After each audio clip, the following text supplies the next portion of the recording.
Hello students, welcome back. आज हम लोग स्टार्ट करेंगे एक नए चैप्टर के साथ। देखिए, और वो चैप्टर है linear differential equations with constant coefficients. Linear differential equations with constant coefficient. देखिए, इसमें दो बात कही गई है। एक तो है लीनियर डिफरेंशियल इक्वेशन, ठीक, और दूसरा है विद कांस्टेंट कोफिशिएंट्स। तो लीनियर डिफरेंशियल इक्वेशन किसे कहते हैं और कांस्टेंट कोफिशिएंट से तो क्लियर है कि जो भी डिफरेंशियल इक्वेशन होगी उसके जो टर्म्स होंगे उनके आगे जो कोफिशिएंट एप्लीकेबल होगा वो एक नंबर होगा आपका, ठीक। तो लीनियर किसे कहते हैं? देखिए, ए linear differential equation is an equation in which the dependent variable, ध्यान देंगे, डिपेंडेंट वेरिएबल क्या होता है? आप जानते हैं y होता है। इंडिपेंडेंट वेरिएबल क्या होता है? x होता है, ठीक। एंड इट्स डेरिवेटिव, अब अगर ये y is the function of x है, यानी डिपेंडेंट वेरिएबल y है और इसका डेरिवेटिव लिया जाएगा, तो आप जानते हैं कि dy बाई dx आएगा, ठीक। Appears only in the first degree, तो dy बाई dx जो यहां पर होगा उसकी डिग्री 1 होगी, यानी पावर 1 ही रहेगी। हाँ, ऑर्डर आ सकता है इस तरह की इक्वेशंस में, d2y बाई dx2 हो सकता है, d3y अपॉन dx3 भी हो सकता है, up to dny upon dx की पावर n तक हो सकता है, ठीक, nth या n+1 भी हो।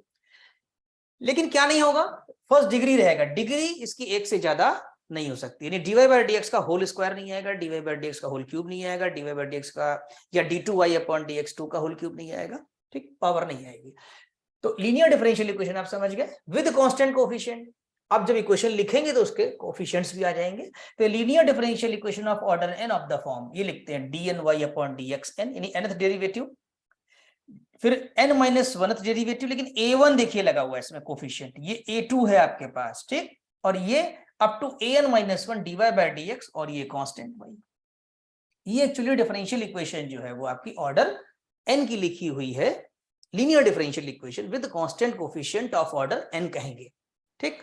अच्छा, इसके लिए देखिए a1 a2 an ये क्या है? Are all constant. और q जो आपका ये राइट में लिया हुआ है, कुछ प्रॉब्लम्स में q 0 हो जाएगा, कुछ में q रहेगा, उनका क्लासिफिकेशन करेंगे हम लोग। तो q is any function of x, यानी q का q भी लिख सकते हैं, या अगर देखा जाए तो q का जो स्टैंडर्ड फॉर्म है वो q ब्रैकेट x है, यानी q is a function of x। अब q is a function of x का मतलब क्या है? देखिए, e की पावर x भी फंक्शन हो सकता है, x स्क्वायर भी हो सकता है, ठीक है। किसी प्रॉब्लम में आपको साइन x भी मिल सकता है, आपको cos x मिल सकता है, sec x मिल सकता है, इस तरह से जितने भी फंक्शन ऑफ x हैं कोई भी आ सकता है। लेकिन कोर्स में इस चैप्टर में कुछ लिमिटेड हैं, वो हम आगे आपको बताएंगे, ठीक। Is called a linear differential equation with constant coefficients. अच्छा, अब देखिए यहां पर क्या है कि थोड़ा ऑपरेटर भी चेंज करके कभी कभी डिफरेंशियल इक्वेशन लिखी होती है। किस तरीके से? ddx और d2y बाई dx2 की जगह हम लोग यहाँ पर d यूज कर लेते हैं। देखिए, ये d का मतलब क्या है? आपने पढ़ा हुआ है डिफरेंशियल कैलकुलस में भी पहले कि d जो है वो स्टैंड करेगा ddx के लिए, एक शॉर्ट में ऑपरेटर का नोटेशन है, ठीक है। और डी स्क्वायर कर देंगे तो d2 अपॉन dx2 हो जाएगा। तो उसी तरीके से यहाँ देखिए nth के लिए अगर हम इतना हिस्सा ले ले, ये वाला, ठीक है, ये, तो ये क्या हो जाएगा? dny, फिर a1 आ जाएगा an dn-1y, और an-1d, यहाँ ब्रैकेट थोड़ा सा करेक्शन है, an और y आपका जो है, नहीं करेक्शन नहीं है इसमें, एक सेकेंड, नहीं, ये आपके पास an ठीक लिखा, अभी कॉमन लेंगे इसमें से, ये y और ये y, अभी आप कॉमन ले लीजिए, अभी तो करेक्ट है। यहाँ पर dn, फिर a1 dn-1 करते हुए an तक आ गए, यहां पर आके ब्रैकेट के बाहर y आ जाएगा, ठीक। तो इस टाइप की इक्वेशन इक्वल टू q लिख लिया, इसे कहते हैं linear differential equation with constant coefficient. जैसे देखिए, आपको मिल जाए D square plus 3d plus 2y equal to e की पावर x। मान लीजिए एग्जांपल दिया मैंने प्रॉब्लम का, तो ये linear differential equation with constant coefficient है। क्यों? क्योंकि अगर देखें डी स्क्वायर, ये n ऑर्डर का एग्जांपल है या आर्टिकल है, यहां पर हमने एग्जांपल दिया सेकंड ऑर्डर का, तो इसका जो कोफिशिएंट है 1 है कोफिशिएंट, इसका 3 और ये 2, 1 3 2 are the constants, that's why called as a linear differential equation with constant coefficients. और जो q है या qx भी कहते हैं इसको, लिखते हैं कुछ बुक्स में, तो e की पावर x हो जाएगा आपका, ठीक, अब इसका सोल्यूशन कैसे निकाला जाता है, ये तो अबाउट द डिफरेंशियल इक्वेशन हो गया। अब इसका सोल्यूशन दो पार्ट में कंसिस्ट करता है। देखिए कौन कौन से दो पार्ट हैं इसके। The general solution of the above equation consist of the two parts. कितने पार्ट में? दो पार्ट में होगा। जैसा कि हमने बताया था क्यू जीरो भी हो सकता है, स्टार्टिंग में जितनी प्रॉब्लम्स लगाएंगे क्यू जीरो लेके चलेंगे, होमोजेनियस पार्ट। फिर क्यू की कोई ना कोई फंक्शन की वैल्यू होगी तो नॉन होमोजेनियस इक्वेशन हो जाएगी। तो जब वो जीरो रहता है तो उसको सीएफ कहा जाता है, उसके सोल्यूशन को कॉम्प्लीमेंट्री फंक्शन। एक सोल्यूशन कॉम्प्लीमेंट्री फंक्शन और दूसरे सोल्यूशन को हम लोग पर्टिकुलर इंटीग्रल कहते हैं जब क्यूएक्स की कोई वैल्यू होती है। क्यों? क्योंकि क्यूएक्स की जो वैल्यू है पर्टिकुलर ही होती है। ई की पावर एक्स एक पर्टिकुलर फंक्शन है, एक्सपोनेंशियल फंक्शन है। साइन एक्स ये भी पर्टिकुलर फंक्शन है, कॉस एक्स अलग फंक्शन है, सब अलग अलग फंक्शन है, तो अलग अलग उनके पर्टिकुलर केसेस हो जाएंगे। अब क्या है कि दो सोल्यूशन में एक को सीएफ कहेंगे यानी कॉम्प्लीमेंट्री फंक्शन, शॉर्ट में सीएफ लिखते हैं, और पर्टिकुलर इंटीग्रल को शॉर्ट में पीआई लिखते हैं। तो जो जनरल सोल्यूशन होगा y, the general solution is written as given as y equal to CF plus PI, यानी complementary function particular integral, short में YC प्लस YP भी लिखा जाता है। y सबस्क्रिप्ट में आपने क्या लिखा हुआ है, यहाँ नीचे C लगा देंगे ऐसे, तो ये कॉम्प्लीमेंट्री शो करने लगेगा। ठीक, और अगर आप इसके नीचे P लगा देंगे तो ये पर्टिकुलर हो जाएगा, और वैसे अगर लिखेंगे तो P.I भी लिखा जाता है। ये लिखने की तरीके हैं, राइटिंग है। अब कॉम्प्लीमेंट्री फंक्शन किन इक्वेशंस में निकाला जाता है, किस टाइप की इक्वेशंस में निकालते हैं, ये समझेंगे इसमें। तो any general solution y is the function of x, यानी जो आप सोल्यूशन निकालेंगे वो y is the function of x के फॉर्म का आएगा। पिछले भी डिफरेंशियल इक्वेशंस में जो आपने पढ़ा था वो इसी टाइप से था। जैसे याद करिए एक बार हमने सोल्यूशन निकाला था तो c1x प्लस c2x स्क्वायर आया। ठीक है, वेरिएबल सेपरेबल कर रहे थे जब हम लोग इस टाइप से। ठीक, ऐसी सोल्यूशन इसमें भी मिलता है। तो कब निकालते हैं, जब ये देखिए q की जगह पर क्या हो जाए zero, dn plus a 1 dn minus 1y, ये जो आपकी स्टैंडर्ड इक्वेशन पीछे बताइए वही लिखी हुई है, zero is called a complementary function CF, यानी इस टाइप के सोल्यूशन को जो कि y is the function of fx आएगा। अभी कैसे आएगा, इसका मेथड क्या है वो नेक्स्ट स्लाइड में आप पढ़ेंगे।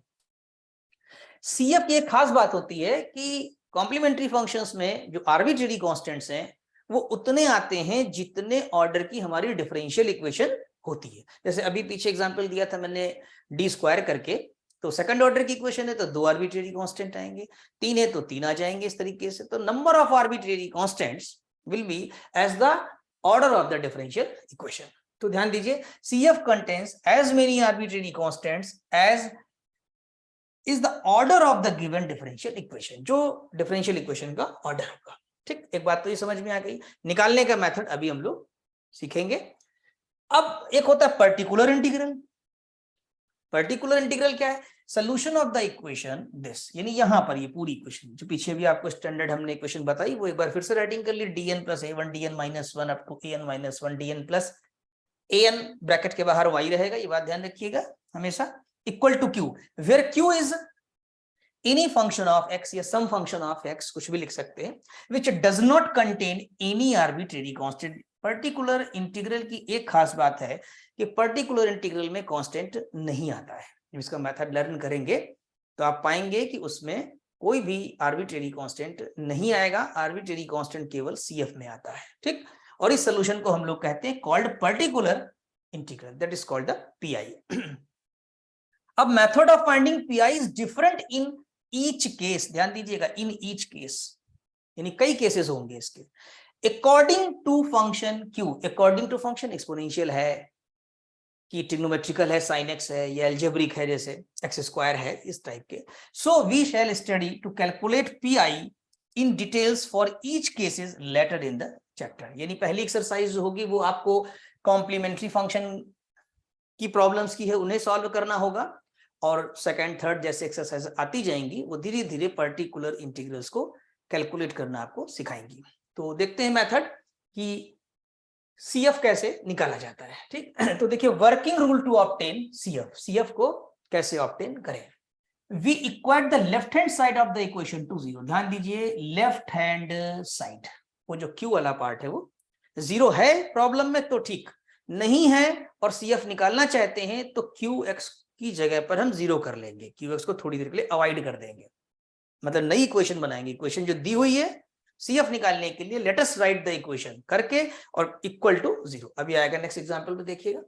And put m in place of d, और अपनी इक्वेशन में क्या करिए, जहां d है d को आप रिप्लेस कर दीजिए m से। जैसे अभी एग्जांपल एक हम ले लेते हैं साथ ही साथ, जैसे d स्क्वायर किया प्लस 3d किया plus 1 y is equal to e की पावर x है। अब मान लीजिए हमने ये q इसमें की पावर x लिया, लेकिन आप CF निकालना चाहते हैं तो उसके लिए क्या करना होगा कि d square plus 3d plus 1 y is equal to 0 कर लेंगे, लेट कर लेंगे ये, ठीक। लेट अस राइट, ये लेट कर लिया आपने। अब जब ये करेंगे तो अब कैसे निकाला जाएगा, एक ऑक्सिलरी इक्वेशन बनती है, उसको ऑक्सिलरी इक्वेशन कहा जाता है। इसमें देखिए भी आएगा, लिखा हो कहीं आपका, this equation of m is called the auxiliary equation, right. सहायक कह सकते हैं इसको हिंदी में, सहायक इक्वेशन या सहायक समीकरण बनाएंगे। ऑक्सिलरी इक्वेशन कैसे बनेगी, this equation in terms of m कैसे लाना है, m in the place of d, यानी यहां पर आप इसको m स्क्वायर कर लेंगे और प्लस 3m करेंगे प्लस 1, y नहीं लेंगे, y नहीं लिया जाएगा, ध्यान दीजिएगा, m square plus 3m plus 1 बना ली इक्वेशन, ठीक। ये एक क्वाड्रेटिक इक्वेशन बन गई, और ये आपने 9th क्लास में पढ़ा है, फैक्टर्स निकालते थे। 11th में आकर के आपने क्वाड्रेटिक इक्वेशन पढ़ी जब रूट्स निकालते थे। तो फैक्टर करके रूट्स निकाले जा सकते हैं, या क्वाड्रेटिक का formula ax square plus bx plus c is equal to 0 से निकाल सकते हैं। x is equal to minus b plus minus under root b square minus 4ac upon 2a से, ठीक है। अब यहां पर आपको इसके रूट्स निकालने होंगे m के यहाँ कितने रूट्स आएंगे, यहाँ m के 2 रूट्स आएंगे। 2 क्यों आएंगे, क्योंकि ये इक्वेशन आपकी जो है, ये इक्वेशन आपकी क्वाड्रेटिक है। अगर क्यूबिक होती तो 3 रूट आते, तो 2 रूट आएंगे। अब ये 2 रूट जो होंगे इनकी नेचर हो सकता अलग अलग हो, 1 हो 2 हो, 1 एंड 2 तो उसको कहा जाएगा रियल एंड डिस्टिंक्ट। हो सकता है 1 1 हो तो कहेंगे रियल एंड रिपीटेड, 1 1 रूट्स आ गए। हो सकता है कॉम्प्लेक्स हो जाए, ठीक है। तो इस तरीके से हमारे केसेस अराइज होंगे 3 इसके अंदर। 3 क्या, फिर उसके सब पार्ट भी हो जाते हैं। देखिए कैसे, मेन तो 3 होंगे, फिर सब पार्ट होंगे। The roots of equation in terms of m, these roots से m1 m2 mn। अच्छा, चूंकि हम यहाँ पर अपनी प्रॉब्लम जो है n ऑर्डर की ले रहे हैं, इसलिए नंबर ऑफ रूट्स हम यहाँ पर क्या लेंगे, n लेंगे कि n हो जाएंगे। May be all distinct and real, equal and real and imaginary. देखिए 3 हमने बताया, डिस्टिंक्ट एंड रियल अलग अलग होना, जैसे 1 2 रिपीट कर जाना, जैसे 1 1, या कॉम्प्लेक्स आ जाना। कॉम्प्लेक्स आप जानते हैं x plus i y type के।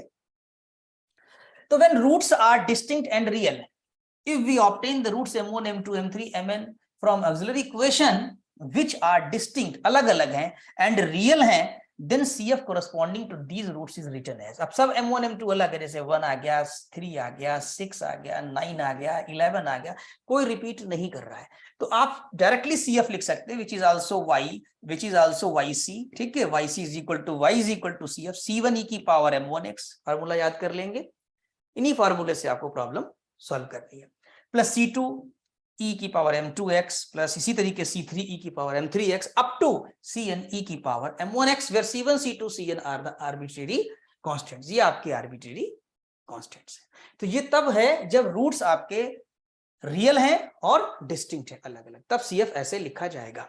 अब नेक्स्ट में देखिए, when roots are equal and real. अब मान लीजिए कि रूट्स इक्वल है। अब कितने इक्वल हैं, जैसे n रूट्स हैं आपके पास, n रूट्स में से हम सपोज कर रहे हैं कि 2 रूट्स हमारे इक्वल हैं, से m1 m2, ठीक।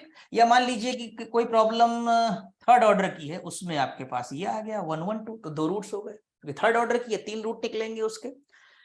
तो 2 रूट्स जब इक्वल होंगे तब हम CF, यानी वही आपका yc बराबर y is equal to CF, C1x plus C2 e की पावर m1, ये मर्ज कर देंगे एक साथ, प्लस C3 अलग रहेगा, C4 अलग रहेगा, और Cn तक सब अलग अलग चलेंगे, जैसे पिछले में था, प्लस करके लिखते जाएंगे, ठीक। तो यहाँ ये ध्यान रखिए कि 2 रूट्स इक्वल हो जाएंगे। एक बात और बता दें, चाहे आप यहाँ पर C1x प्लस C2 लिखें इस ब्रैकेट में, या कुछ बुक्स में C1 प्लस C2x भी लिखते हैं, दोनों ही वैलिड हैं। चाहे पहले कांस्टेंट के साथ x अप्लाई करें या दूसरे कांस्टेंट के साथ x अप्लाई करें, नो मैटर, राइट। तो ये ध्यान रखिएगा, जैसे कोई बुक आपने पढ़ी तो उसमें आपको कंफ्यूजन ना हो। ये तब है जब 2 रूट्स आपके इक्वल हैं। अब आते हैं if 3 roots are equal, m1 m2 m3। तो ऑब्जर्व करिएगा, यही याद हो जाएगा आपको। कैसे? जब 3 बराबर होंगे तो C1 प्लस C2x, जैसे कि यहाँ देखिए C1 प्लस C2x 2 रूट होने पर, और तीसरा भी इक्वल है यानी M1 बराबर M2 बराबर M3, तो यहाँ तो M1 ही लिखा जाएगा बाहर क्योंकि M1 M2 M3 एक ही हो गए हैं। और यहाँ C3x स्क्वायर एक और ऐड हो जाएगा, ठीक। C1 plus C2x plus C3x square की पावर M1, ये 3 रूट को कवर करता हुआ टर्म है आपका पूरा, ठीक। फिर चौथा C4 की पावर, ये हमने मान लिया कि डिस्टिंक्ट होंगे इसलिए हमने प्लस प्लस करके लिख दिया, प्लस Cn की power M1x and so on. अच्छा, अब एक क्वेश्चन हम आपसे पूछते हैं कि अगर यहां पर M1 equal to M2 equal to M3 equal to M4 हो जाता, 4 रूट्स बराबर हो जाते, तो उस स्थिति में पता है क्या होता? उस स्थिति में आपके पास C1 plus C2x plus C3x square plus फिर C4x क्यूब हो जाता है, क्योंकि 4 है बराबर, और e की पावर M1x। वैसे इतने बड़े क्वेश्चन नहीं आते हैं, e की पावर, और यहाँ C5 और EM5x हो जाता, and up to CN e की पावर MNX। ये 4 रूट के केस में जब इक्वल हो जाएंगे आपके, राइट। तो आई थिंक ये भी समझ में आ गया होगा। नेक्स्ट में आते हैं। देखिए, व्हेन रूट्स आर इमेजिनरी, यानी कि वो कॉम्प्लेक्स फॉर्म में हो जाए, और कॉम्प्लेक्स फॉर्म जो होता है वो हम generally alpha plus minus i beta लेते हैं। If the roots are of the auxiliary equations are imaginary then occur in pair, pair में आते हैं कॉम्प्लेक्स, ये पता है आपको, क्वाड्रेटिक इक्वेशन पढ़ी 12th क्लास में आपने। कॉम्प्लेक्स कभी सिंगल नहीं आता है, जैसे आई आया रूट्स तो माइनस आई जरूर आएगा, 1 प्लस आई आएगा तो 1 माइनस आई भी होगा, सिंगल में नहीं चलता है कॉम्प्लेक्स का सेक्शन, ठीक। Be a pair of imaginary roots, then the corresponding CF is equal to e की पावर अल्फा x लिखेंगे। ध्यान दीजिएगा, आपका रूट जो है वो किस टाइप का है? Alpha plus minus i beta, right. Be a pair of imaginary roots then the corresponding e की power alpha x, C1 cos beta x plus C2 sin beta x। ये फॉर्मूला है, याद कर लीजिए, वही जो अभी आप निकाल रहे हैं, YC is equal to Y, right. या इसको लिख सकते हैं कंबाइंड करके आप, ये तो वही रहेगा C1 e की पावर अल्फा x, इसको लिख सकते हैं cos beta x plus C2, bracket open करेंगे तो यही चीज आ जाती है, ठीक। और यहां पर आपके दोनों कांस्टेंट, देखिए ये कांस्टेंट नहीं है यहाँ पर, C1 cos beta x C2 sin, लेकिन यहाँ C1 बाहर आ गया है, और cos beta x plus C2 इस तरह भी लिखा जा सकता है। अगर पेयर भी रिपीट कर जाए, मतलब कॉम्प्लेक्स भी 2 बार आ जाए, जैसे आपके पास 1 प्लस माइनस आई आया और इसका भी होल स्क्वायर आ जाए, 4 रूट्स हो जाएंगे, तो उस स्थिति में क्या करेंगे? If the pair of roots occur twice then the corresponding CF is given as CF is equal to e की power alpha x C1 plus C2x cos beta x plus C3 C4x sin beta. अब देखिए C1 plus C2x आया और C3 plus C4x आया, और cos beta x sin beta x जैसे ऊपर था आपका, बस यहाँ बढ़ क्या गया? C1 plus C2x C3 plus C4, क्योंकि 4 रूट्स आपके हैं, और यहाँ e की power alpha x as usual रहेगा। Similarly, we can discuss when 3 or more equal pair of imaginary roots occur. इससे ज्यादा आपके कोर्स में नहीं है, इससे बड़े क्वेश्चंस नहीं आएंगे। अब आप देखिए एग्जाम्पल, 3 केसेस पढ़े आपने, तीनों के हम लोग एग्जाम्पल डिस्कस करेंगे। एक क्वेश्चन ये दिया हुआ है, इसको आप अगर शॉर्ट में लिखेंगे, देखिए ये linear differential equation with constant को पहचानेंगे कैसे? देखिए -7 और 12 है, और यहाँ पर ऑर्डर सेकंड है, फर्स्ट भी है, और y भी लिखा हुआ है, लेकिन डिग्री सिंगल है। This is a linear differential equation with constant coefficient. The given differential equation can also be written, इसमें से y बाहर ले लेंगे और डी dx की जगह d पुट कर देंगे, और d2 अपॉन dx2 की जगह d square plus 12y, right. Auxiliary equation लिखेंगे जैसा अभी पीछे एग्जांपल में बताया हमने, m स्क्वायर माइनस 7 है m प्लस 12, इसके फैक्टर कर देंगे, इसके रूट्स निकालेंगे तो m इज इक्वल टू 3 4 आ जाएगा। कोई बहुत आसान सा है, इसलिए तेजी से बता दिया आपको मैंने, यहाँ पर फास्ट बता दिया कि यहाँ पर 3 और 4 रूट्स आ जाएंगे, बहुत सिंपल है, 9th क्लास का फैक्टर है। यहाँ से 2 रूट्स आ गए, एक आया 3 और एक आया 4, यानी m1 3 ले लीजिए, m2 4 ले लीजिए, आगे पीछे ले सकते हैं। Hence the corresponding CF यानी solution यानी y is equal to CF C1 e की power 3x plus C2 e की पावर 4x राइटिंग किया जाएगा। तो ये इसका सोल्यूशन हो गया, ये आंसर हो गया। नेक्स्ट पे देखिए, d cube minus 3d plus 2y is equal to 0, इसकी ऑक्सिलरी बनाएंगे तो यहाँ m क्यूब हो जाएगा, यहाँ m आ जाएगा प्लस 2 0, फिर इसको सॉल्व करेंगे तो m माइनस 1 ब्रैकेट में m square plus m minus 2। अब ये कहाँ से करेंगे? आपने 9th क्लास में पढ़ा था क्यूबिक इक्वेशन सॉल्व करना, ठीक है। क्यूबिक इक्वेशन में क्या करते थे, जैसे कि आपने इसमें 1 पुट किया और 1 रखने पे 0 आ गया, देखिए मैं याद दिला दे रहा हूं, तो ये हो जाएगा 1 माइनस 3 प्लस 2, लेफ्ट में रखा और ये शायद 0 आ भी रहा है, तो यानी हम ये कह सकते हैं कि m minus 1 is the factor of this cubic equation. याद करिए, रिमाइंडर मेथड से करते थे हम लोग, रिमाइंडर थ्योरम मेथड है, ठीक। तो m माइनस 1 से फिर इसको डिवाइड करेंगे, डिवाइड करने के बाद ये मिल जाएगा, और ये आपने यहाँ पर इसके फैक्टर किए। अभी इसके भी अगर पॉसिबल है तो अच्छी बात है, देखिए इसको भी करते हैं हम लोग, हाँ ये भी फैक्टर हो जाएगा, तो m माइनस 1 ये वाला और m माइनस 1 m प्लस 2 इसका हो गया, कुल मिलाकर के 3 ब्रैकेट आएंगे, इनकी अगर m की वैल्यू निकालें तो 1 1 माइनस 2 हो जाएगा, 1 1 और माइनस 2, दो रूट्स आपके रिपीट कर रहे हैं, m1 is equal to m2 is equal to 1 है और m3 की वैल्यू आपकी माइनस 2 है, वो आपने यहाँ पर सब्स्टिट्यूट कर दिया, c1 प्लस c2x e की पावर x, याद है formula, c1 plus c2x e की power m1x plus c3 e की पावर m3x, जो थर्ड रूट होगा, और थर्ड रूट आपके पास माइनस 2 है, यही आपका आंसर या सोल्यूशन हो जाएगा। आई थिंक ये भी समझ में आ गया होगा। तीसरे केस में आते हैं। अब की बार देखिए, ये इक्वेशन दी है, इसको डायरेक्टली एक्सिलरी लिखा गया, वैसे चाहे तो लिखे, ये बनेगा d4 माइनस k की power 4 y is equal to 0, ये d है ना, ये देखिए यहाँ पर आप फोर्थ ऑर्डर की इक्वेशन है, तो d4 हो गया, एक्सिलरी बनाएंगे तो m की पावर 4 माइनस k स्क्वायर, आप डिफरेंस का फॉर्मूला आपने पढ़ा है बहुत पहले, a square minus b square, एक ब्रैकेट में a प्लस बी, एक ब्रैकेट में a माइनस बी, राइट, वही लगाते हुए m square minus k square m square plus k square is equal to 0 आ जाएगा। इसके फिर फैक्टर हो सकते हैं, क्या हो जाएंगे, इसके अगर आप फैक्टर करेंगे तो इसके फैक्टर हो जाएंगे m माइनस के, इसके हो जाएंगे आपके पास m प्लस के, इस दोनों के, इसका कैसे करेंगे, इसका करने का तरीका है m स्क्वायर माइनस आई के का होल स्क्वायर, क्या कर देंगे, आई के का whole square is equal to 0, ठीक। अब इसका भी करेंगे जब, तो m माइनस के देखिए यहां पर ये आ जाएगा m माइनस के और m प्लस के, ये रहेगा, और इसका हो जाएगा m प्लस आई के इंटू m माइनस आई के इज इक्वल टू 0 हो जाएगा, राइट। चार ब्रैकेट आ जाएंगे, इन चारों ब्रैकेट्स को जब आप इक्वल टू 0 पुट करेंगे तो एक वैल्यू k आएगी, यहां से निकालेंगे माइनस k आएगी, और अगर यहां से निकालेंगे m की वैल्यू तो एक से माइनस आएगी और एक से प्लस आएगी, यानी प्लस माइनस आई के आएगा। लास्ट के टू ब्रैकेट्स के जो सोल्यूशन है वो कंबाइंड करेंगे तो m is equal two plus minus आपके पास आई के हो जाएगा, ठीक है। अब देखा जाए तो इसको लिख सकते हैं हम लोग 0 प्लस माइनस आई के, आई के यानी रियल पार्ट इसका 0 है, अल्फा की वैल्यू कितनी हो जाएगी, अगर आप देखें तो अल्फा की वैल्यू इसमें 0 हो रही है, और बीटा की वैल्यू, आई को छोड़ दीजिए, बीटा के हो जाएगा आपका, ठीक, आई छोड़ दिया जाता है, मतलब कोफिशिएंट लेते हैं, रियल पार्ट हम उसका लेते हैं, ओके। तो यहाँ देखिए 0 plus minus k, hence the solution is y is equal to c1 e की power kx plus c2 e की पावर माइनस kx।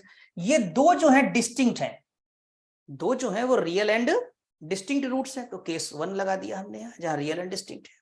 फिर दो हमारे कॉम्प्लेक्स हैं, तो जो थर्ड केस था उसके कॉम्प्लेक्स वाले रूट्स का फॉर्मूला लगाएंगे, तो वो क्या हो जाएगा, कॉम्प्लेक्स का ये फार्मूला है इतना, e की पावर अल्फा x, अल्फा की जगह 0, फिर c3 आएगा, वैसे फार्मूले में c1 था लेकिन c1 c2 यूज हो चुके हैं कांस्टेंट आपके, तो अब c3 से स्टार्ट करेंगे, तो c3 cos बीटा x था, बीटा की वैल्यू यहाँ k है, प्लस c4 sin बीटा, तो बीटा की वैल्यू k है, राइट। इस तरीके से y पूरा कंप्लीट सोल्यूशन, इसकी वैल्यू 1 हो जाएगी, e की पावर 0 1 होता है, तो ये आपका यहाँ पर सोल्यूशन या आंसर हो जाएगा। तो आई थिंक ये भी समझ में आ गया होगा। और इसके बाद हमारी एक्सरसाइज है, राइट। एक्सरसाइज में 1 से लेकर के 5 तक देखिए दिखाई दे रहे क्वेश्चंस आपको, ये करने हैं, बहुत मुश्किल नहीं है। इसमें देखिए आंसर देख के ही पता चल जा रहा है कि रियल एंड डिस्टिंक्ट है, ठीक, इसमें भी रियल एंड डिस्टिंक्ट ही आएंगे, लेकिन आपको आंसर नहीं देखना है, आपको सोल्यूशन ऑब्टेन करना है। तो जो भी 3 एग्जाम्पल से आपने प्रोसीजर लर्न किया है उसी के अकॉर्डिंग इन्हें ऑल द 5 क्वेश्चन से ट्राई करेंगे आप, राइट। 5 ये हैं, प्लस थोड़े से टफ हो गए हैं यहाँ पर आकर के क्वेश्चन नंबर 6 7 और 8। टफ इन द सेंस कि कैलकुलेशन थोड़ा सा बड़ा हो जाएगा, जो आपने 9th में फैक्टर्स पढ़े या 12th में पढ़ा है वो सारा कुछ यहाँ पर अप्लाई होगा, तब जा करके आपके रूट्स डिटरमाइन हो पाएंगे। सारा कुछ इस एक्सरसाइज में रूट्स का है, आप ये समझिए 19th 11th 12th की जो मैथ पढ़ी है वही अप्लाई होगी, और रूट्स निकलने के बाद जो केस 1 केस 2 केस 3 के हमने आपको फार्मूले बताए हैं वो इसमें अप्लाई करेंगे। तो वीडियो को 1 से 2 बार देखिए और एग्जाम्पल को समझिए, तब इन क्वेश्चंस को फिर स्टार्ट करिए। कोई प्रॉब्लम आएगी तो नेक्स्ट लेक्चर में सोल्यूशन डिस्कस करेंगे। Thank you so much.